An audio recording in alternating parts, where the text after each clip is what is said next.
আসসালামু আলাইকুম, বিসমিল্লাহির রহমানির রহিম। আজকে আমরা অনার্স তৃতীয় বর্ষের অর্থনীতির জন্য পরিসংখ্যানের দৈবচলক গাণিতিক প্রত্যয় সহ বেদাঙ্কের প্রথম ক্লাস আপনাদের সামনে উপস্থাপন করব। এর আগে আমরা সম্ভাবনা করাইছি। ওই অঙ্কগুলো যদি আপনাদের মোটামুটি ধারণা থাকে তাহলে এই অধ্যায় আপনাদের জন্য একবার ইজি লাগবে। একটু খেয়াল করেন, আমরা এই দৈবচলক গাণিতিক প্রত্যয় সহ বেদাঙ্কের মধ্যে এই অধ্যায়ের মধ্যে যে সূত্রগুলো লাগবে ওই সূত্রগুলো আগিয়ে লিখে রেখেছি। দেখেন, আমরা সূত্রগুলো একটু বলার চেষ্টা করতেছি। সূত্রের মধ্যে ফার্স্টে লেখা হচ্ছে বিচ্ছিন্ন উপাত্তের ক্ষেত্রে। বিচ্ছিন্ন উপাত্তের ক্ষেত্রে 1 নম্বর দিয়ে লিখছি গাণিতিক প্রত্যাশা। গাণিতিক প্রত্যাশাকে প্রকাশ করে ই দ্বারা। যদি চলক এক্স হয় তাহলে হচ্ছে ইএক্স। ইএক্স এর সূত্র হচ্ছে E X equal to summation X into PX.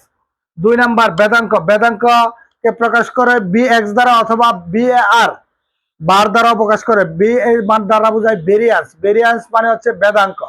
তাহলে বেদাঙ্ক V X equal to EX square minus EX whole square. পরে 3 নাম্বার পরিমিত ব্যবধান। পরিমিত ব্যবধানকে প্রকাশ করে সিগমা দ্বারা। তাহলে sigma X equal to root over V X. 4 number cov X Y equal to E X Y minus E X into E Y. এখানে যে ই X Y লিখছে এটা দ্বারা কি বোঝায় জানেন?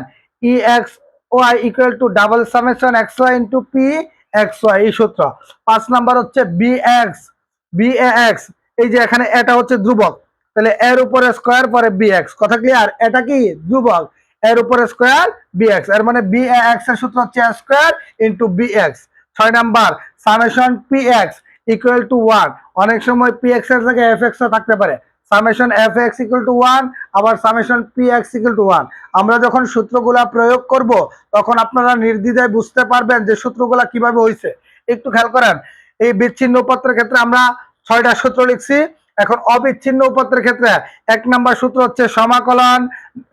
প্রান্তিক মানের নিচে হচ্ছে মাইনাস ইনফিনিটিভ, উপরে হচ্ছে প্লাসের infinitive, f x dx equal to 1। 2 number হচ্ছে গাণিতিক প্রত্যাশা। দেখেন, বিচ্ছিন্ন অবিচ্ছিন্ন ক্ষেত্রে গাণিতিক প্রত্যাশার সূত্র ভিন্ন। ইএক্স ইকুয়াল টু সমাকলন minus infinity plus infinity X F X into কি D X. 3 number E X minus X bar whole square equal to V X, এটা সূত্র। আরেকটা জিনিস মনে রাখবেন, বিচ্ছিন্ন এবং অবিচ্ছিন্ন উপাত্তের ক্ষেত্রে বেদাঙ্কের সূত্র দুইটার একই রকম। বিচ্ছিন্ন উপাত্তের ক্ষেত্রে বেদাঙ্কের সূত্র v x equal to EX square minus EX whole square. অবিচ্ছিন্ন উপাত্তের ক্ষেত্রে একই। এখন প্রশ্ন হচ্ছে বিচ্ছিন্ন উপাত্ত কোনটা, অবিচ্ছিন্ন উপাত্ত কোনটা? আমরা স্যার কিভাবে চিনবো? যদি এইরকম প্রান্তিক মান দেওয়া থাকে, যে কোনো প্রান্তিক মান, আমরা তো এটা দিছি, প্রান্তিক মান যদি কোনো অঙ্কের মধ্যে দেওয়া থাকে তাইলে এটা হচ্ছে অবিচ্ছিন্ন উপাত্ত। আর যদি প্রান্তিক মান দেওয়া না থাকে তাইলে হচ্ছে বিচ্ছিন্ন উপাত্ত। আমরা অঙ্কর দিকে তাকাইলেই বুঝবো কোনটা অবিচ্ছিন্ন কোনটা কি বিচ্ছিন্ন। আমরা 2 ধরনের অঙ্ক করাবো। আমরা একটা অঙ্ক লিখছি, দেখেন এই অঙ্কটা আমরা সমাধান করব প্রত্যেকে। প্রত্যেকে একটু খেয়াল করেন। আচ্ছা, এটা সমাধানে গেলাম।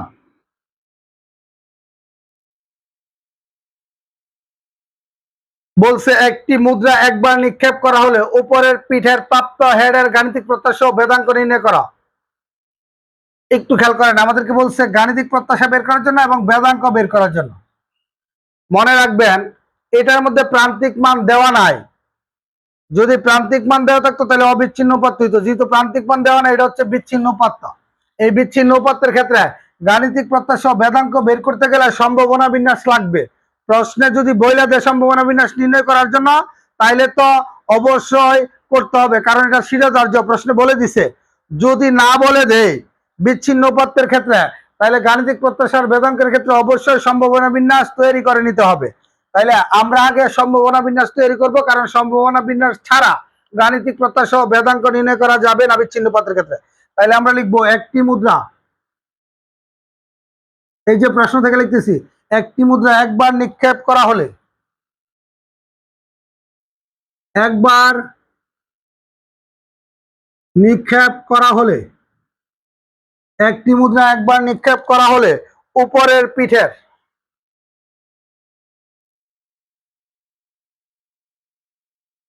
উপরের পিঠের, এই যে উপরের পিঠের প্রাপ্ত হেডের সম্ভাবনা বিন্যাস,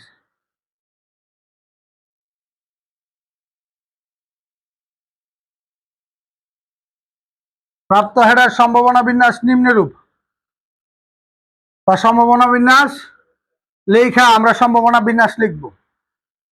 একটু খেয়াল করেন, সম্ভাবনা বিন্যাস করতে গেলে আপনারা এরকম গড় করবেন, এরকম এরকম ছক করবেন। এই ছকটাকে প্রথমত এরকম ভাবে দুইটা ভাগে ভাগ করবেন। একটু খেয়াল করেন,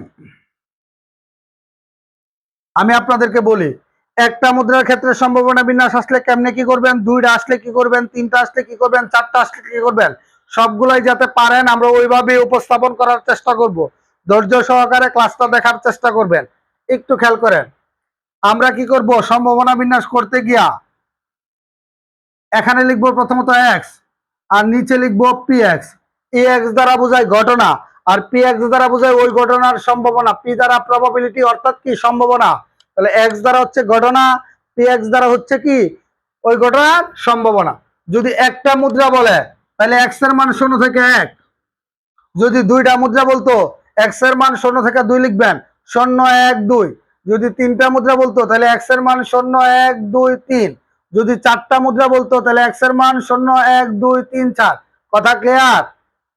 সরি, একটা মুদ্রা বললে 0 থেকে 1, দুইটা মুদ্রা বললে 0 থেকে 2 পর্যন্ত, তিনটা মুদ্রা বললে 0 থেকে 3, চারটা মুদ্রা বললে 0 থেকে কত পর্যন্ত, 4 পর্যন্ত লিখতেন। বুঝতে পারছেন? কয় পর্যন্ত লিখতাম? 4 পর্যন্ত। আচ্ছা, তাহলে একটি মুদ্রা একবার একটা করতেছি, একটু খেয়াল করেন। এক্স এর মান তো লিখলাম, এখন পি এক্স এর মান লিখবো। আচ্ছা, একটি মুদ্রা একবার নিক্ষেপ করা হলে আমরা সম্ভাবনার মধ্যে লিখছিলাম যে মোট নমুনা বিন্দু সংখ্যা, লিখতাম এইভাবে, আপনি লেখেন না, বুঝবেন এখন। একটি মুদ্রা একবার নিক্ষেপ করা হলে মোট নমুনা বিন্দুর সংখ্যা হবে এনএস, এভাবে লিখতাম। কিন্তু পরে লিখতাম মুদ্রার পিঠ কয়টা, এই যে মুদ্রা, একটা মুদ্রার পিঠ হচ্ছে দুইটা, যেটার একটা পাশে থাকে পরিবার, আরেকটা পাশে হচ্ছে শাপলা। আপনার দেখবেন কয়েন আছে টস করার ক্ষেত্রে, দেখবেন এক পাশে শাপলা আরেক পাশে পরিবার। তাহলে মুদ্রার পিঠ হচ্ছে দুইটা। কয়টা মুদ্রার কথা বলছে? একটা মুদ্রা। কয়বার? একবার। বলেন তো, এখানেও এক, এখানেও এক, তাহলে এটার উপরে কত লিখবেন? 1। ও এর উপরে 1 হলে 2, অর্থাৎ মোট নমুনা বিন্দুর সংখ্যা 2টা। এরপরে আমরা লিখতাম মতো নমুনা ক্ষেত্র, দেখেন এইভাবে লিখতাম, কিন্তু এইগুলো লিখতে হবে না বোঝার জন্য। নমুনা ক্ষেত্রকে প্রকাশ করে এস দ্বারা, এস দ্বারা বোঝায় কি স্যাম্পল। দুইটা মুদ্রার ক্ষেত্রে আমরা লিখতাম এইচ টি, মনে আছে কিনা? একটা মুদ্রার নমুনা ক্ষেত্র হচ্ছে দুইটা, এটা হচ্ছে এইচ টি। আমরা যেখানে বলতাম পরিবার, ওরা সেখানে পরিবার বলে নাই। আমরা যেখানে বলতাম শাপলা, তারা সেখানে শাপলা বলবে না। কারণ আপনি যেটাকে শাপলা বলেন অন্য দেশে, ধরেন ইতালি, গ্রিস অথবা স্পেন, নিউজিল্যান্ড, ইংল্যান্ড, এই বিভিন্ন দেশের সাথে আপনার খেলা হইতেছে, টস দিছে, আপনি যদি বলেন শাপলা নিবেন না পরিবার নিবেন, ওই লোকে বুঝবে না, কারণ তারা আপনার মাতৃভাষা বুঝবে না। এই কারণে আন্তর্জাতিকভাবে একটাকে বলা হয় এইচ, এইচ দ্বারা বোঝায় হেড বা মাথা, আরেকটা হচ্ছে টি, টি দ্বারা বোঝায় টেল অথবা কি লেজ। কথা ক্লিয়ার? তাহলে এইচ টি হচ্ছে দুইটা, একটা মুদ্রার নমুনা ক্ষেত্র, দুইটা পিঠ। তাহলে আমরা এখানে দুইটা না, আমরা যেহেতু মোট নমুনা বিন্দুর সংখ্যা 2, সবসময় এরকম একটা টান দিব, নিচে 2 লিখবো। সবসময় 2 না, যদি মোট নমুনা বিন্দুর সংখ্যা 2 হয় তাহলে নিচে 2 লিখবো। যদি মোট নমুনা বিন্দুর সংখ্যা 4 হয় নিচে 4, যদি মোট নমুনা বিন্দুর সংখ্যা 8 হয় নিচে 8 লিখবো সব জায়গায়। লেখার পরে এই যে বলছে প্রাপ্ত হেডের কথা বলছে, হেডের দেখেন জিরো মানে কি, জিরো, এই যে এক্স এ হচ্ছে ঘটনা, জিরো মানে কি নাই, কি নাই, মাথা নাই, হেড নাই। হেড কয় জায়গায় নাই? এই যে হেড এই জায়গায় আছে, এই জায়গায় নাই, এর মানে কয় জায়গায় নাই? হেড এক জায়গায় নাই, এই কারণে এখানে 1 হবে। আচ্ছা, এখানে 1 মানে হচ্ছে এক্স এর মান 1 মানে হচ্ছে একটা হেড, একটা হেড কয় জায়গায় আছে? এক জায়গায়, তাহলে এখানে হবে 1। কথা ক্লিয়ার? জিরো মানে নাই, কয় জায়গায় নাই? হেড এক জায়গায়, এর জন্য 1। 1 মানে একটা হেড, একটা হেড কয় জায়গায় আছে? এক জায়গায়। যদি বলতে পারেন স্যার হেডের কথা বলছে, যদি লেজের কথা বলতো তাহলে দেখেন জিরো মানে নাই, কি নাই? লেজ নাই। লেজ কয় জায়গায় নাই? এই এক জায়গায় নাই। আর একটা লেজ কয় জায়গায় আছে? এক জায়গায় আছে। অর্থাৎ হেড এবং লেজের সম্ভাবনা বিন্যাস একই রকম। আরো সহজ ভাষায় বলতে গেলে আপনি কি করবেন, 2 লিখছেন, এখানে 1, এখানে 1 লিখবেন, ওই যে নিচে যা হবে উপরের গুলা যোগ করে তা হবে নিচে 2, উপরের এই যে 1 আর 1 যোগ করলে কত হয়? 2 হয়। তাহলে একটা হেডের সম্ভাবনা বিন্যাস হচ্ছে এটা। আমরা যে একটা মুদ্রা একবার নিক্ষেপ করা হলো উপরের পিঠের প্রাপ্ত হেডের সম্ভাবনা বিন্যাস লিখছি, এইটুকু লিখলে হবে। অথবা আপনারা লিখতে পারবেন এই ক্ষেত্রে সম্ভাবনা বিন্যাস, লেখা এটা করবেন। এখন আমরা কি করব, গাণিতিক প্রত্যাশা। দেখেন এটার মধ্যে এরকম প্রান্তিক মান না, এটা কিন্তু বিচ্ছিন্ন পথ। তাহলে গাণিতিক প্রত্যাশার সূত্র বিচ্ছিন্ন পথের ক্ষেত্রে এটা। তাহলে আমরা লিখবো, আমরা জানি গাণিতিক প্রত্যাশা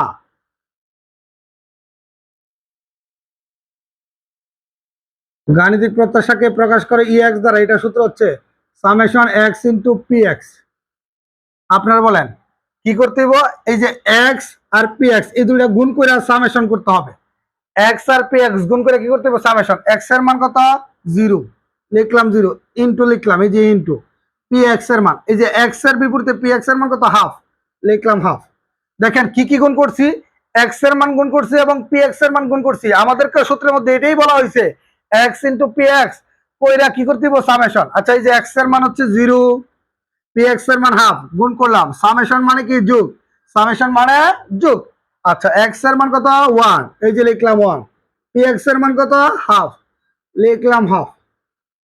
আপনারই বলেন 0 দিয়ে হাফের গুণ করলে কত হয়? যদি আরো থাকতো, এই যে উপাত্ত যদি আরো থাকতো তাহলে যোগ দিয়ে আরো লিখতাম, x into P x plus x into P x plus, এভাবে লিখতে থাকতাম। তাহলে 0 দিয়ে হাফকে গুণ করলে 0 প্লাস 1 দিয়ে হাফের গুণ করলে হচ্ছে কি? হাফ। তাহলে 0 প্লাস হাফ, রেজাল্ট কত? হাফ। এই হাফ কার মান? গাণিতিক প্রত্যাশার মান। আমার দৃঢ় বিশ্বাস যারা এই ক্লাসটা দেখবে তারা গাণিতিক প্রত্যাশা ইনশাল্লাহ পারবে। তাহলে গাণিতিক প্রত্যাশাটা আমরা একটু এই অংশটা মুছে দেই। বলতে পারেন স্যার কেন মুছে দিবেন? আমরা একটু গাণিতিক প্রত্যাশা যে ইএক্স, এটা একটু লিখে রাখতেছি। ইএক্স এর মান পাইছি হাফ। প্রশ্ন করতে পারেন স্যার কেন লিখছেন? আপনারা লিখতে হবে না, আমার তো খাতা নাই, স্বল্প বোর্ড, এই কারণে আমি মুছে দিচ্ছি, আপনাদের খাতার মধ্যে আছে। আচ্ছা এরপরে বলছে বেদাঙ্ক নির্ণয় করার জন্য। লিখবো আমরা জানি বেদাঙ্ক।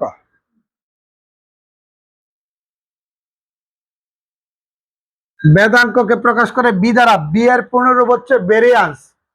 ভেরিয়ান্সের সংকেত হচ্ছে বি। এটাকে বি দ্বারা প্রকাশ করে, বি আর দ্বারা প্রকাশ করা হয়।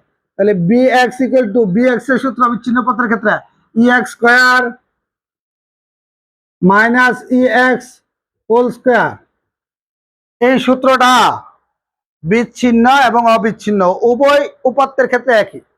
আচ্ছা আপনারা বলেন বি এক্স বের করতে গেলে ই এক্স স্কয়ারের মান দরকার, আর দরকার ই এক্স এর মান। এই যে ই এক্স এর মান আছে, ই এক্স এর মান আমরা হাফ বের করছি, ই এক্স এর উপর স্কয়ার দিতে পারবো, কিন্তু ই এক্স স্কয়ার তো নয়, তাহলে আমরা ই এক্স স্কয়ার করবো আগে। লিখবো এই ক্ষেত্রে ই এক্স। আচ্ছা ই এক্স এর সূত্র কি ছিল?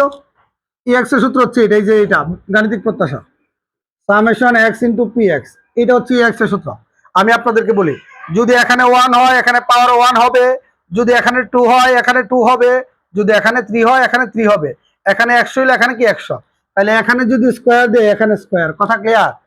গাণিতিক প্রত্যাশার সূত্র থেকে E X square, E X cube, E X to the power 4, E X to the power 5 এরকম অসংখ্য সূত্র আপনি তৈরি করতে পারবেন। তাহলে ইএক্স স্কয়ারের সূত্র হচ্ছে summation x square into P x. এখন এক্স স্কয়ার আর পি এক্স দুইটা গুণ করবেন পরে সামেশন। তাহলে এক্স এর মান কত? 0, ই এক্স এর মানের উপর স্কয়ার, এর মানে 0 এর উপর স্কয়ার, ইনটু পি এক্স এর মান, এই যে 0 এর বিপরীতে পি এক্স হচ্ছে হাফ, সামেশন কি প্লাস এক্স এর মান কত? 1, এর উপর স্কয়ার, পি এক্স এর মান কত? হাফ। 0 এর উপর স্কয়ার হলে 0 হাফ, 1 এর উপর স্কয়ার হলে 1 ইনটু হাফ। আপনি বলেন 0 আর হাফ গুণ করলে 0, 1 দিয়ে হাফকে গুণ করলে কত? হাফ। এই 0 আর হাফ যোগ করলে কত হয়? হাফ হয়। আমাদের এটা দেখা যাচ্ছে না, একটু দেখেন, আমাদের জায়গার স্বল্পতার কারণে আমরা এখানে লিখতেছি 0 প্লাস হাফ, রেজাল্ট হচ্ছে কি? হাফ। এইটুকু যেহেতু হয়েছে, আমরা এখন আপনাদেরকে কি করব জানেন? আমরা এটা মুছে দিব, মুছে লিখবো অতএব বেদাঙ্ক। জায়গার স্বল্পতার কারণে লিখতেছি, লিখবেন অতএব বেদাঙ্ক V x equal to E x square minus E x whole square. V X স্কয়ারের মানে যে বি এক্স স্কয়ারের মানে বি এক্স স্কয়ারের মান হচ্ছে হাফ, লিখলাম হাফ, মাইনাস ই এক্স এর মান, ই এক্স এর মান হচ্ছে হাফ। ই এক্স এর উপরে আবার যেহেতু স্কয়ার আছে স্কয়ার দিবেন। আপনারাই দেখেন আমরা যদি এটাকে ক্যালকুলেশন করি তাহলে কি হয়, ক্যালকুলেটর ইউজ করবেন এবং ক্যালকুলেশন করার চেষ্টাও করবেন। আপনি দেখেন এই হাফ মানে হচ্ছে 0.5, এটাও হাফ, হাফ মানে 0.5 এর উপরে স্কয়ার। তাহলে একবারে যদি এটা করি 0.5 মাইনাস ব্র্যাকেট দিয়া 0.5 ব্র্যাকেট ক্লোজ, পাওয়ার হচ্ছে 2, রেজাল্ট হচ্ছে 0.25। এই বেদাঙ্কের আনসার হচ্ছে 0.25। আপনি আনসার গুলাকে ভগ্নাংশে রাখতে পারবেন, দশমিকেও রাখতে পারবেন। বলতে পারেন স্যার আগের আনসারটা দিয়ে ভগ্নাংশে রাখছে, স্যার আপনার ইচ্ছা, আপনি কি করবেন বুঝতে পারছেন? আপনার ইচ্ছা হইলে জলের মধ্যেও সাঁতার কাটতে পারবেন, সাগরেও পারবেন, মহাসাগরেও পারবেন। কথা বুঝতে পারছেন? এটা হচ্ছে আপনার বিবেচনার বিষয়। তাহলে এইটা হচ্ছে এটার আনসার। আশা করছি প্রত্যেকে এটা পারবেন। আমরা এরকম আরো অঙ্ক করব, ঠিক আছে, ধারাবাহিকভাবে।